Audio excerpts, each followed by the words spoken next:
하신 아버지 하나님, 은혜와 사랑을 감사드립니다.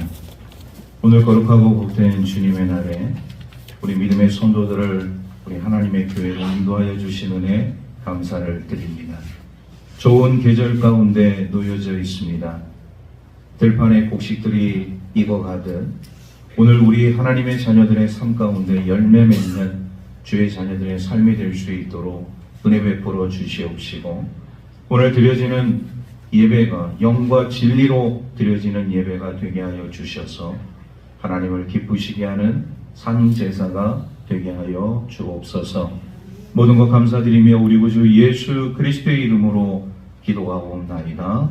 아멘. 우리에게 주시는 하나님의 생명의 말씀은 구약성경 창세기 42장 1절에서부터 20절 말씀까지입니다. 구약 65쪽에 있습니다. 창세기 42장 1절에서 20절 말씀을 봉독하겠습니다. 그때 야곱이 애굽에 곡식이 있음을 보고 아들들에게 이르되 너희는 어찌하여 서로 바라만 보고만 있느냐. 야곱이 또 이르되 내가 들은즉 저 애굽에 곡식이 있다니 너희는 그리로 가서 거기서 우리를 위하여 사오라. 그러면 우리가 살고 죽지 아니하리라 하매 요셉의 형 10사람이 애굽에서 곡식을 사려고 내려갔으나 야곱이 요셉의 아우 베냐민은 그의 형들과 함께 보내지 아니하였으니 이는 그의 생각에 재난이 그에게 미칠까 두려워함이었더라.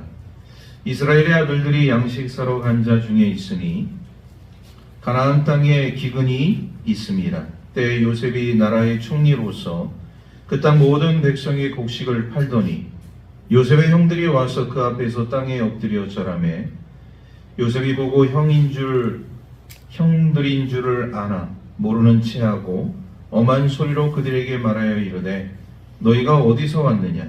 그들이 이르되 곡물을 사려고 가나안에서 왔나이다. 요셉은 그의 형들을 알아보았으나 그들은 요셉을 알아보지 못하더라.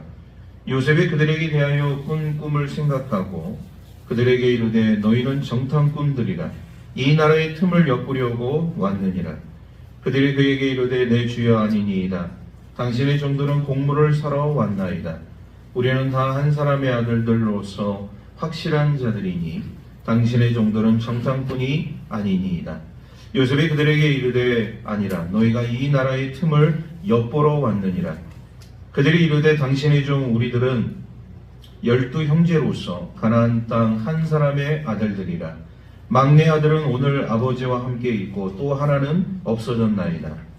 요셉이 그들에게 이르되 내가 너희에게 이르기를 너희는 정탐꾼들이라 한 말이 이것이니라. 너희는 이같이 하여 너희의 진실함을 증명할 것이라.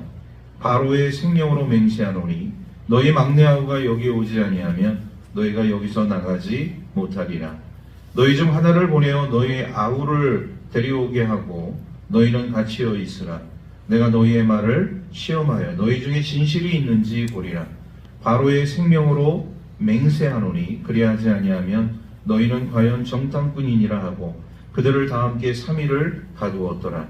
사흘 만에 요셉이 그들에게 이르되 나는 하나님을 경외하노니 너희는 이같이 하여 생명을 보존하라. 너희가 확실한 자들이면 너희 형제 중 한 사람만 그 옥에 갇히게 하고 너희는 곡식을 가지고 가서 너희 집안의 굶주림을 구하고 너희 막내 아우를 내게로 데리고 오라. 그러면 너희 말이 진실함이 되고 너희가 죽지 아니하리라 하니 그들이 그대로 하니라. 아멘.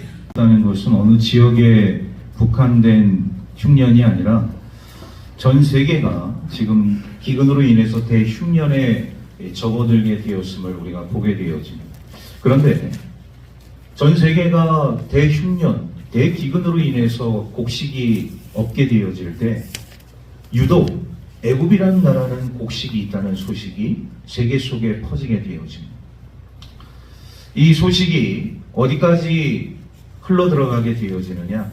가나안 땅에 살고 있는 야곱의 가족까지도 이 이야기가 들어가게 되어집니다. 오늘 말씀을 이제 보게 되어지면 곡식이 없음으로 인해서 이 야곱과 야곱의 그 가족들이 굉장히 힘들고 어려운 삶을 살아가고 있을 때 애굽에 곡식이 있다는 소식을 듣고 야곱이 그 아들들을 이제 애굽으로 보내게 되어지고, 결국 20년 만에 요셉과 그의 형제들이 극적인 만남을 가지게 되어지는 모습을 우리가 오늘 말씀을 통해서 보게 되어집니다. 오늘 주님이 주시는 이 귀한 생명의 말씀을 통해서 진정한 화해의 이 삶이 어떻게 이루어져야 할 것인가를 우리 함께 나눌 수 있는 저와 여러분들의 삶이 되기를 주의 이름으로 축복합니다. 오늘 1, 2절 말씀을 보게 되어지면 야곱이 아들들을 책망하고 있어요.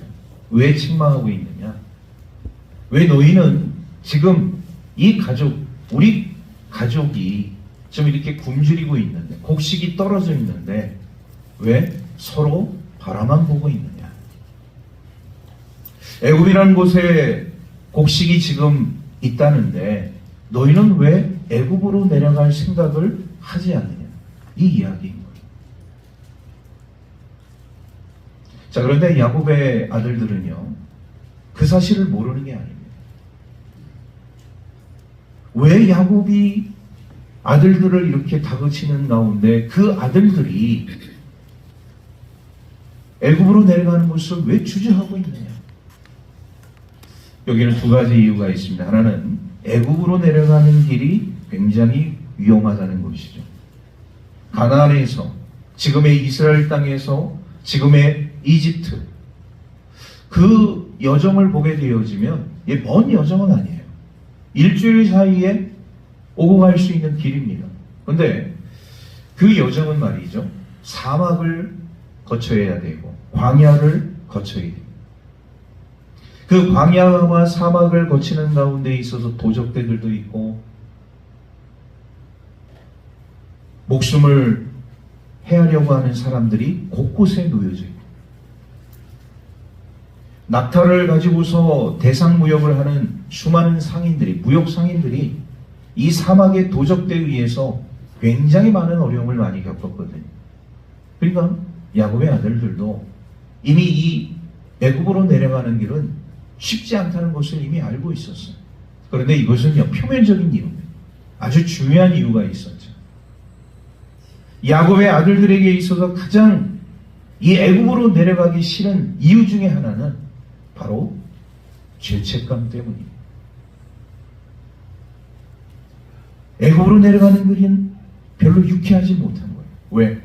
지난 20년 전의 일이 이들의 삶 가운데 아직도 남아있기 때문입니다. 그들이 도단에서, 세겜에서 도단으로 이동을 하게 되어지고 자신들의 동생이었던 요셉이 이 세겜에서 도단까지 오게 되었을 때 그들은 동생 요셉을 환영해 주질 않았습니다. 그를 구덩이에 사지에 몰아놓고 미디안 상인, 애굽으로 내려가는 미디안 상인에게 그를 팔아버렸습니다. 그리고 나서 이 요셉의 형제들은 요셉의 생사조차를 모르고 있는 그런 상황이었거든요.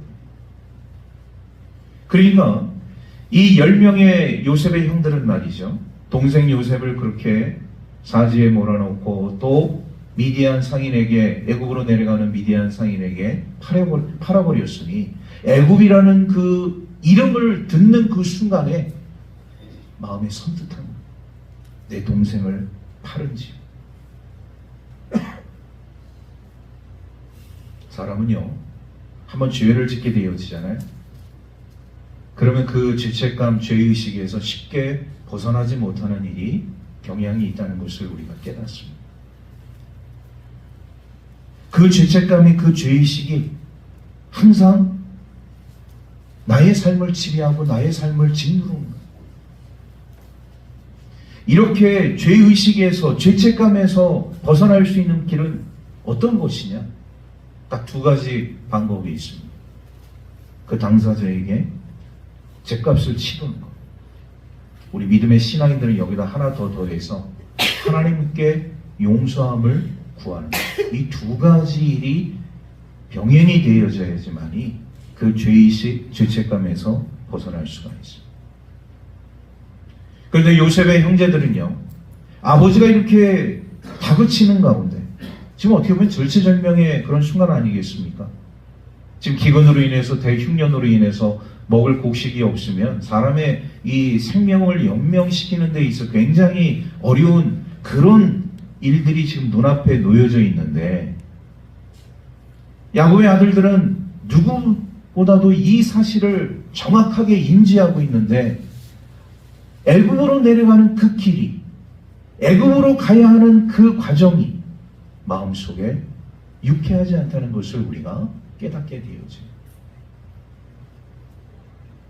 우리 하나님의 백성들이 이 땅 가운데 삶을 살아가게 되어질 때 누구도 죄에서 자유로울 수 없어요. 부지불식간에 우리가 하나님 앞에 짓는 죄들이 너무나도 많이 있고, 고의적으로 죄를 범하는 일도 너무나도 많이 있는 그런 삶을 살고 있는 그런 시대에 우리가 놓여져 있다. 그래서 오늘 우리 그리스도인들이 우리 하나님의 자녀로서의 삶을 살아가게 되어질 때 제일 중요한 것은 뭐냐? 이 죄로부터 멀어지는 삶을 살아가는 것이 중요해요. 죄를 안 지으면 좋지 않아요. 그런데 내 의지하고는 상관없이 죄를 져요. 우리 인간은. 의인은 없나니 하나도 없다는 사도 바울의 그 고백처럼 오늘 우리들의 삶 가운데서 이 죄가 나의 삶 속에 달라붙어 있어서 나를 힘들게 만들 뿐만 아니라 내가 우리 하나님 앞에 나아가는 데 있어서도 굉장히 멈칫하게 만드는 주요 원인이라는 것을 우리가 깨닫게 되어집니다. 근데 그럼에도 불구하고 우리 그리스도인들은요, 항상 우리 하나님 앞에 우리의 연약함과 부족함을 고백하면서 주님, 저는 죄인입니다. 저희 부족함과 연약함을 용서해 주십시오. 이러한 삶으로 나아가는 저와 여러분들의 삶이 되기를 주의 이름으로 축복합니다. 자, 이 야곱의 아들들이요, 이런 불편한 마음이 있지만 어떻게 하겠습니까? 자신들도 살고 가족들도 살기 위해서는 이런 불편한 마음이 있지만 애굽으로 내려갈 수밖에 없는. 자, 그래서 야곱의 아들들이 애굽으로 내려가게 되어집니다. 자, 오늘 말씀 우리 6절에서 7절 말씀 우리 함께 다 같이 읽도록 하겠습니다. 오늘 말씀 6절에서 7절 말씀 시작. 때 요셉이 나라의 총리로서 그 땅 모든 백성에게 곡식을 팔더니 요셉의 형들이 와서 그 앞에서 땅에 엎드려 절하매 요셉이 보고 형들인 줄을 알아 모르는 체하고 엄한 소리로 그들에게 말하여 이르되 너희가 어디서 왔느냐? 그들이 이르되 곡물을 사려고 가나안에서 왔나이다. 불편한 마음을 가지고 야곱의 아들들이 10명의 아들들이 다 온 것은 아니지만 9명이 애굽으로 내려왔어. 맨 막내 동생 베냐민은 이제 가나안 땅에 남겨두고. 자, 그런데 놀라운 일이 벌어진 겁니다. 어떤 놀라운 일이 벌어졌냐? 지금 애굽의 총리가 누구냐? 자신들이 미디안 상인에게 노예로 종으로 팔은 자신들의 동생 요셉이에요. 그래서 중요한 것은 뭐냐? 이 요셉의 형들이 요셉을, 이 지금 애굽의 총리가 된 요셉을 알아봤을까요? 못 알아봤을까요? 알아봤을까요? 못 알아봤을까요? 못 알아봤어요. 자, 20년의 시간이 지났습니다. 17살에 애굽으로 팔려와서 13년 동안 갖은 고생, 고난, 그 역경의 시간을 지나면서 30세의 요셉이 애굽의 총리가 되어졌어요. 자, 그리고 7년 흉년이, 대흉년이 오기 전에 7년 풍년이 왔습니다. 7년의 시간이 지난 13 더하기 7은 20. 20년의 시간이 지나가고 이제 대흉년이 오는 이 시점에 요셉과 요셉의 형들이 애굽에서 맞닥뜨리게 되어져요. 근데 중요한 것은 형들이 요셉을 몰라봐요. 자, 여러분 같으면 17살에 헤어진 여러분들의 피부치를 20년이 지났다고 해서 모를 수 있을까요? 17살에 헤어진 동생이 됐든 형이 됐든 가족이 됐든 누구를 막론하고, 자, 어떻게 보면 청소년 시기에 헤어진 자신의 동생인데, 이 형들의 동생인데 20년이 지났다고 해서 요셉의 얼굴을 과연 몰라봤을까? 저도 굉장히 이 말씀을 이렇게 연구하면서 신학교 시절에 이 부분이 굉장히 궁금하다. 아니 왜? 그리고 17살이면 어느 정도 다 성장한 사람이고 그 얼굴에 윤곽이라든지 그런 것들이 남아있을 텐데 이 형들은 왜 그 동생 요셉을 못 알아봤을까? 우리는요, 여기서 이제 생각할 것이 있어요. 그 당시에 애굽의 문화입니다.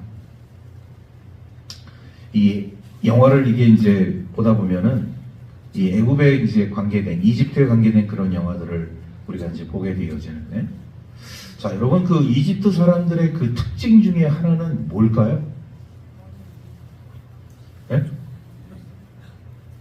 머리카락을 전부 다 밀어버립니다. 그러니까 다 대머리로 말해요. 대머리.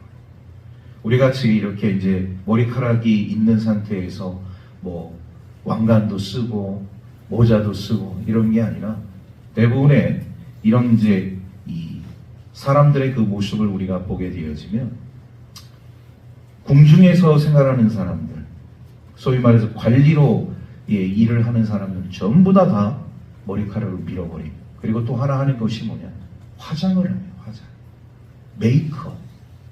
불에 태우는 화장이 아니라 얼굴에 하는 화장, 메이크업을 해요.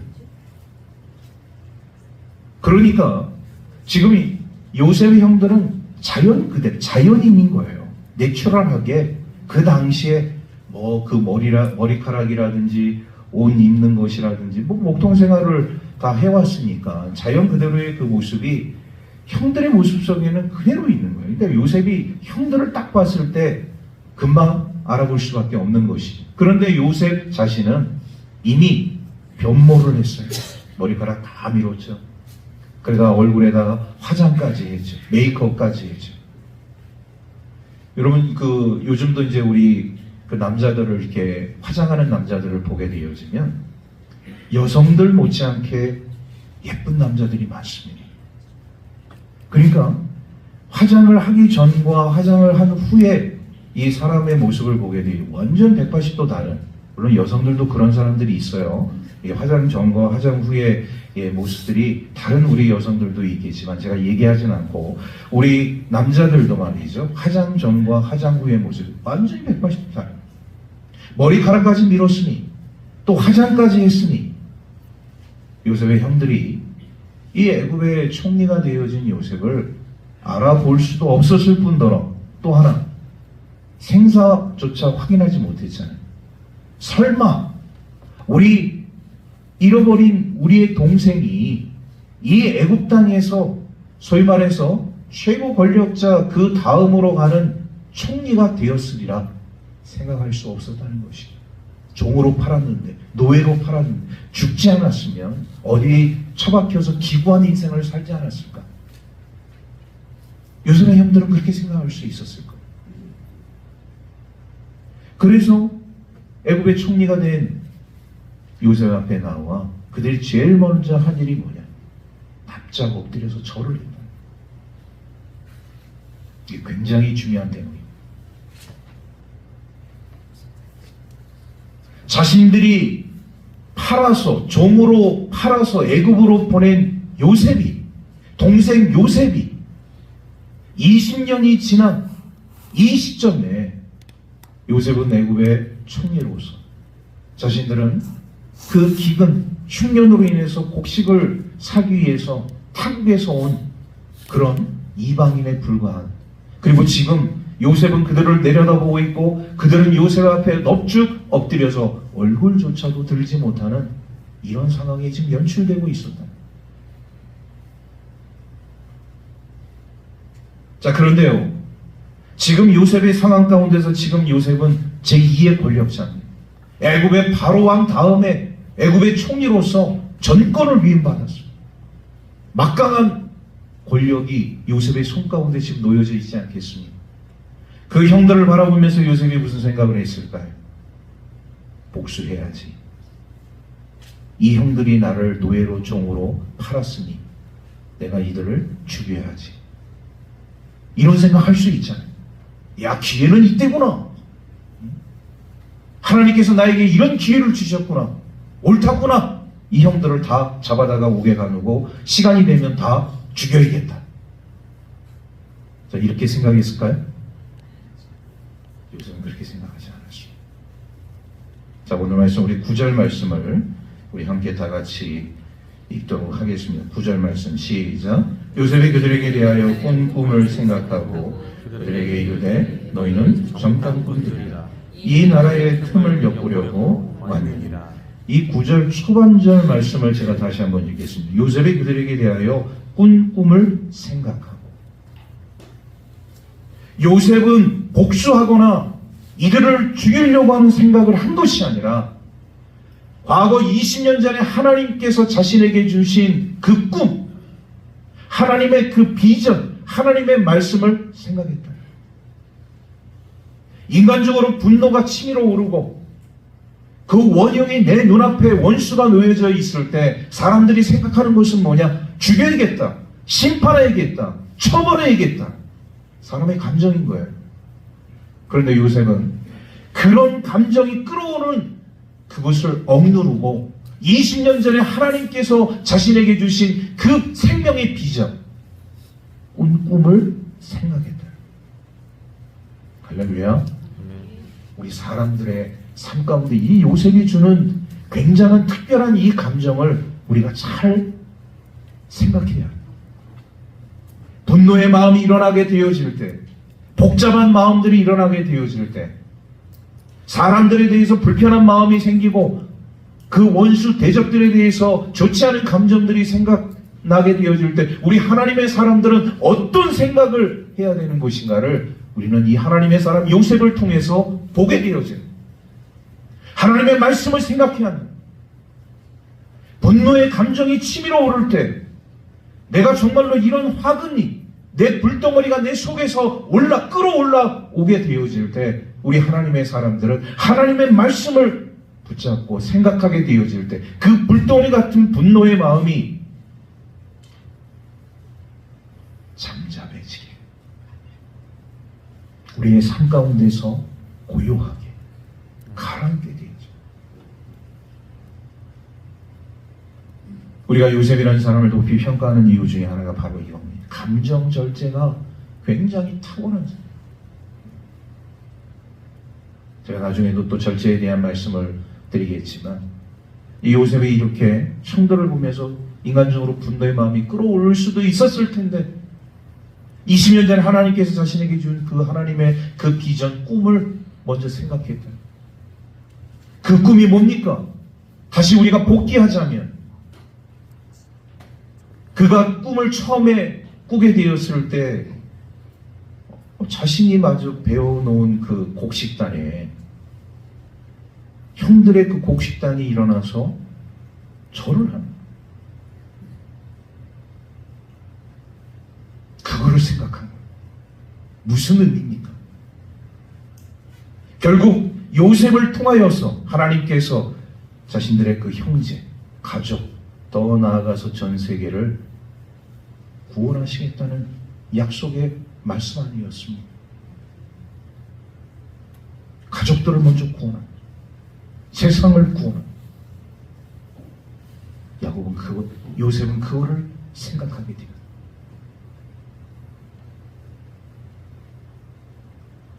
오늘 우리 하나님의 사람들의 이 삶 가운데 있어서요, 참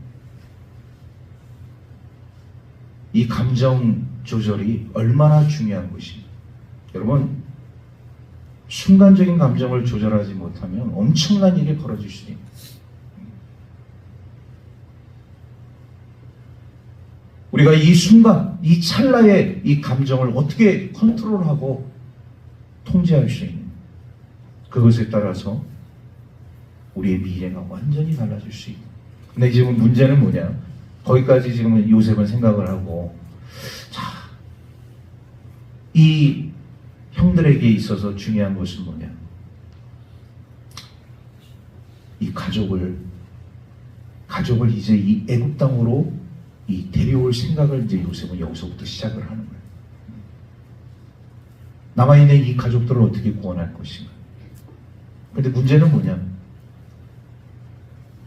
형들에게 곡식을 주게 되어지면 그 형들은 곡식을 가지고 이제 자기 집으로 돌아가면 모든 것이 다 끝나버리잖아요. 그렇다고 해서 지금 자기의 정체를 밝힌다? 형님들 보십시오. 형님들이 20년 전에 저를 노예로 종으로 미디안 상인에게, 애국으로 내려가는 미디안 상인에게 팔았던 그 동생 요셉입니다. 이렇게 얘기하면은 형들이 아이고 내 동생이 이렇게 훌륭하게 살아서 이런 애국의 총리가 되었구나 이렇게 생각하겠습니까? 아마 혼비백산에서 다 도망갔어요. 요셉은 이미 그걸 알고 있는 것이죠. 자기의 정체를 드러내게 되어지면 형들의 입장은 뭐가 되겠습니까? 야, 우리는 이제 다 죽었구나. 그러니까 그 자신의 정체를 드러내지 않고 형들 모르게 지금은 그 남아있는 그 가족들을 다시 이 애굽으로 데려올 수 있는 방법이 무엇인가를 지금 고민을 하게 되었다는 거예요. 자, 그렇다고 해서 이 형들을 믿을 수 있느냐? 한번 배신당했잖아요. 철저하게 배신당했잖아요. 목숨을 잃을 뻔한 그런 놀라운 배신을 당했잖아요. 그러니까 형들을 믿을 수가 없는 거예요.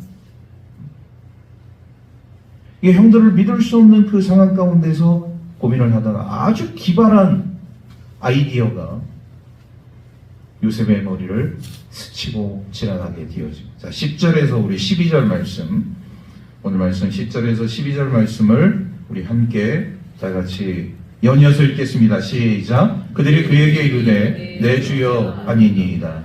당신의 종들은 곡물을 사러 갔나이다. 우리는 다 한 사람의 아들들로서 확실한 자들이니 당신의 종들은 정탐꾼이 아니니이다.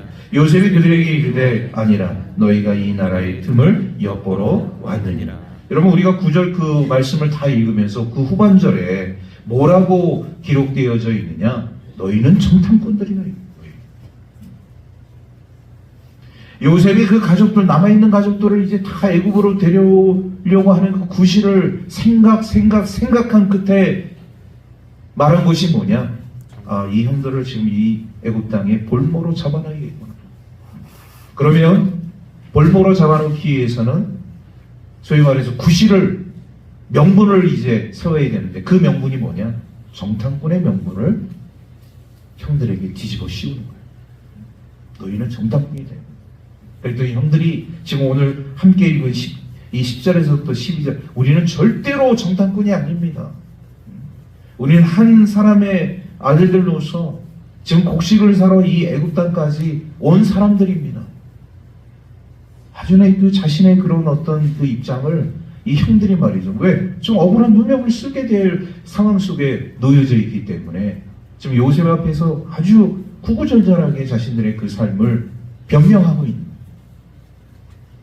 그런데 계속 요셉이 이 형들을 말이죠. 애굽의 그 모든 것을 정탐하러 온 정탐꾼들로 몰아가고 있으니까 결국 그들이 아주 중요한 발언을 하게 되어지는 그 말씀이 오늘 13절에 있는 말씀. 우리 13절에 있는 말씀 우리 다 같이 읽겠습니다. 시작. 그들이 이르되 당신의 종 우리들은 12 형제로서 가나안 땅 한 사람의 아들들이라. 막내 아들은 오늘 아버지와 함께 있고 또 하나는 없어졌나이다. 여러분, 이 13절 말씀이 요셉이 굉장히 중요한 정보를 준 거예요. 어떤 정보를 주게 되었느냐? 자신들은 한 아들의 아들들, 우리 형제는 지금 12명인데 막내는 아버지와 함께 있고 하나는 없어졌나요? 그게 뭡니까? 그 없어진 사람이 바로 자신 요셉이죠. 결국 이 요셉이 이 13절 말씀을 통해서 알아낸 정보는 뭐냐? 아버지와 아들이 살아있다는 거. 이거를 알게 되어져.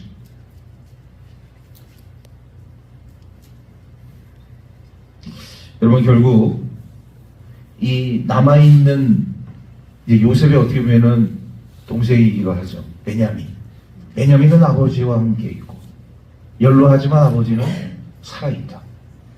어떻게 보면은 이 야곱과 베냐민과 야곱은요, 굉장히 중요한 매개체라는 것을 우리가 보게 되어져. 이 중요한 매개체, 우리는 이러한 것들을 우리가 성경에서 보게 되어지면 은혜의 끈이다, 이렇게 얘기해요. 은혜의 끈. 그 은혜의 끈을 붙잡게 되어질 때 그 실마리가 풀리게 되어지고, 그 실마리를 통하여서 결국 일이 해결하게 되어지는 이런 일들을 우리가 말씀을 통해서 보게 되어지거든요. 그러니까 지금 이 가나안 땅에 남아있는 아버지 그리고 동생 베냐민, 이 살아있다는 정보를 들은 순간에 요셉의 마음이 기쁘면서도 확실하게 지금 그 아버지와 동생을 이 애굽 땅으로 데려가겠다는 마음이 굳어진 요셉의 모습을 우리가 보게 되어집니다. 우리 하나님께서 이 하나님의 일을 하시는 방법들을 보게 되어지면 이런 모습들을 우리에게 많이 나타내주고 있어요. 그런데 우리 사람들은요, 우리 하나님 앞에 이 간구하고 기도하고 우리 하나님 앞에 구한 그것들이 어느 순간에 이제 이루어질 때가 있단 말이에요. 그러면 그 이루어진 것을 놓고서 우리 하나님께 간구했던 그 모든 것들을 한순간에 그냥 끊어버리고 도망가 버리는 이런 모습들을 우리가 종종 경험하게 되어지. 지금 요셉을 찾아와서 요셉의 형들이 곡식을 사고서 만약에 집으로 간다. 그러면 그 모든 끈이 다 사라져버리는 거예요. 어떻게 할 수 없는 그런 상황 속에 놓여질 수밖에 없는 이런 것들을 우리가 생각하게 되어질 때, 오늘 우리 그리스도인들의 이 삶 가운데 있어서 우리 하나님과의 그 관계의 끈을 우리가 끝까지 보여잡고 삶을 살아가는 것이 굉장히 중요하다는 것을 우리가 깨닫습니다. 그런데 요셉의 형제들도 마찬가지고 요셉도 마찬가지고 이런 관계의 끈을 계속 유지하기 위해서 중요한 것이 있어요. 뭐냐? 서로 화해의 삶이 필요합니다. 용서와 화해의 삶이 필요합니다. 요셉의 형제들이 요셉에게 지난날의 그 모든 잘못들을 다 회개하고 고백하고, 우리가 어리석었다, 우리가 실수했다, 우리가 잘못 생각했다, 철저하게 요셉에게 자신들의 그런 어떤 죄를 고백하고, 그리고 요셉은 그런 형들을 용서해 주는 이런 과정이 있어야 한다는 것을 우리가 보게 되어져. 오늘 우리 하나님의 백성들이요, 믿음 생활하고 신앙 생활하게 되어질 때 우리가 좀 착각하고 있는 것 중에 하나가 뭐냐면, 예수를 믿으면 질병에 놓여져 있든 가난에 놓여져 있든 또 우리들의 이 삶 가운데 있어서 굉장히 어렵고 그런 힘든 부분들이 예수를 믿는 그 순간에 다 해결되어야 한다고 생각하는 분들이 있어요. 오로지 나의 질병을 해결받기 위해서, 오로지 나의 가난을 극복하기 위해서 내가 예수를 믿는다. 여러분, 물론 우리가 예수를 믿다 보면은 질병도 고쳐지게 되어지고 가난도 극복하게 되어지는 이런 놀라운 역사가 나타나게 되어져요. 그러나 그것이 목적은 아닙니다. 제일 먼저 우리들에게 선행되어져야 할 것이 뭐냐? 하나님과의 관계인 것이. 믿음의 관계, 신앙의 관계, 우리 하나님의 사람들이 하나님과 얼마나 아름다운 좋은 관계를 유지하면서 삶을 살아가느냐. 이것이 중요한 거예요. 그런데 우선순위가 뒤바뀌게 되어지면 우리는 기복적인 신앙, 인본주의적인 신앙으로 빠질 수밖에 없다는 것을 우리가 깨닫게 되어집니다. 오늘 이 요셉의 형제들의 그 삶을 우리가 살펴보게 되어질 때, 왜 요셉이 그 형들을 처단하지 않고 복수하지 않고 하나님께서 20년 전에 자신에게 주신 그 꿈을 생각하면서 그 남아있는 가족들을 이 애굽으로 데려오려고 하는 그런 생각을 가지게 되었는 거예요. 이런 것들을 우리가 생각하게 되어질 때 그것은 바로 요셉이 하나님과의 그 관계의 끈을 놓지 아니하고 끝까지 우리 하나님의 사람으로서의 삶을 살은 결과였음을 우리가 보게 되어지는 것이죠. 그래서 우리 하나님의 사람들은요, 신앙생활하게 되어질 때 우리 하나님과의 그 관계의 끈이 절대로 끊어져서는 안 돼요. 우리 한번 다 같이 고백하겠습니다. 하나님과의 관계를 소중히 합시다. 할렐루야. 하나님과의 관계를 소중히. 하나님과의 관계를 소중하게 되어지면 우리가 정말 구하지 못한 이런 축복, 은혜, 사랑, 이런 놀라운 것들을 우리 하나님께서 채워주시고 인도해 주시고. 그래서 오늘 요셉은요, 이 형제들로부터 이 아버지와 막내가 이 살아있다는 것을 딱 인지한 그 순간에 그 형제들을 말이죠, 감옥에 그들을 집어넣습니다. 왜 감옥에 집어넣느냐? 이 3일 동안 이제 감옥에 있어요. 3일 동안 이들이 감옥에 있으면서 이제 요셉이 취할 행동이 뭐냐? 가나안 땅에 남아있는 아버지와 동생 베냐민을 어떻게 데려오게 할 것인가? 거기서 이제 우리가 아주 중요한 이 요셉의 이제 하나의 그 기발한 또 하나의 아이디어를 보게 되어지는데, 이제 여기에 인질로 한 사람이 남고 나머지는 곡식을 갖고 돌아가야죠. 왜? 곡식이 이제 그 집에서도 떨어지기 때문에. 대신 인질로 남은 이 형제를 살리기 위해서는 막내 베냐민을 데려오는 조건이. 우리가 이제 다음 시간에 우리가 함께 살펴볼 주의 말씀입니다. 자, 이렇게 해서 이 요셉과 요셉의 형제들이 애굽에서 기가 막힌 만남을 가지게 되어지고, 요셉은 그 형제들을 복수하지 않고 그들을 처단하지 않고 우리 하나님의 비전과 그 꿈을 통하여서 더 원대한 꿈을 꾸게 되어지는 우리 하나님의 사람 요셉을 우리가 바라보게 되어집니다. 오늘 우리 말씀을 이제 정리하게 되어질 때, 여러분, 우리 믿는 그리스도인들의 이 삶 가운데도요, 말씀을 우리가 등한시하고 말씀을 떠난 삶을 우리가 살아가게 되잖아요. 그럼 우리 그리스도인의 가정 속에서도 갈등과 분열이 일어나요.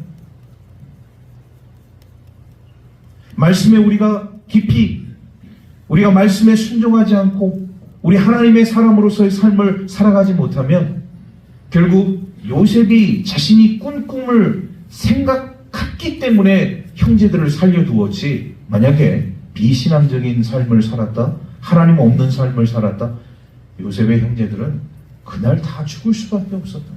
그만큼 오늘 우리 그리스도인들의 삶 가운데 있어서 말씀에 순종하는 삶이 얼마나 중요한지, 그 말씀에 순종했기 때문에 하나님과의 관계를 끝까지 유지할 수 있었고, 그 형제들을 바라보게 되어질 때 20년 전에 꾼 꿈을 생각할 수 있었고, 그 형제들을 물론 인질이라는, 소위 말해서 오늘날로 얘기하면 이런 스파이, 첩자의 그 개념으로, 이 정탐꾼의 개념으로 그들을 감옥에 잠깐 머물게 했지만 그것은 더 큰 우리 하나님의 뜻을 이루기 위한 하나님의 방법이었다는 것을 우리가 보게 되어지는 것입니다. 믿음의 삶을 살고 있는 우리 하나님의 사람들의 삶 가운데 있어서 여러분 중요한 것은 뭐냐? 우리 하나님과의 관계. 하나님과 나와의 관계, 그리고 더 나아가서 나와 우리 이웃과의 관계. 여러분, 이 관계의 소중함은 너무나도 우리가 강조해도 지나치지 않다. 그래서 우리가 끝까지 이 세상 속에서 삶을 살아가게 되어질 때, 여러분, 우리의 영원한 대적도, 우리 이웃이 우리의 원수, 지금은 원수가 될 수 있어요. 그러나 오늘은 원수가 될 수 있지만 내일은 나의 친구가 될 수도 있는, 사람과의 관계는 알 수가 없고, 미워할 필요도 없고 대적할 필요도 없고. 여러분, 우리가 사람들이 내가 이렇게 원수를 갚는다, 보복한다. 아닙니다. 우리 할 일은 원수를 갚고 보복하는 게 아니에요. 원수를 갚고 보복하시는 분은 하나님이십니다. 하나님께 모든 걸 맡기는 거예요. 내가 뭐 어떻게 하겠다? 그렇게 해서 그것이 잘 이루어지고 끝날 것 같다? 그렇지 않습니다. 오늘 요셉의 삶 가운데 있어서도요, 그런 마음이 들었는지는 모르겠지만 요셉은 하나님께 모든 것을 맡겼습니다. 그리고 더 미래지향적인 삶을 그는 꿈꾸었다는 것이죠. 하나님이 자신에게 20년 전에 주셨던 그 말씀 붙들고 기도하면서 순종하면서 이 형들을 통하여서 나머지 가족들을 어떻게 다시금 이 애국으로 돌아올 수 있게 할 것이, 그것만을 생각합니다. 그러므로 인해서 이런 화해의 무도가 이제 조성이 되게 되어지고 아름다운 신앙의 관계가 이제 점점 회복되게 되어지는 이 오늘의 말씀을 우리가 묵상하면서 오늘 우리 그리스도인들의 삶 가운데 가장 중요한 것은 하나님과의 관계. 이 하나님과의 관계를 하나님의 말씀을 통하여서 순종함으로 일어나갈 수 있는 저와 여러분들의 삶이 되기를 주의 이름으로 축복합니다. 기도하겠습니다. 자비로우신 아버지 하나님, 은혜와 사랑을 감사드립니다. 오늘 거룩하고 복된 주님의 날에 우리 믿음의 성도들을 불러 모아 주시고 생명의 말씀으로 우리를 교훈하여 주신 은혜 감사를 드립니다.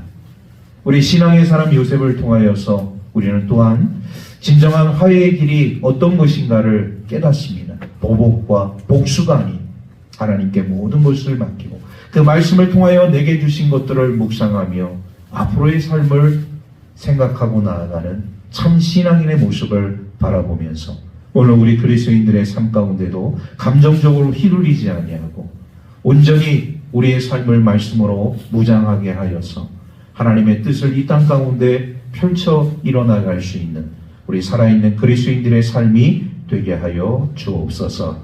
모든 것 감사드리며 우리 구주 예수 그리스도의 이름으로 기도하옵나이다. 아멘.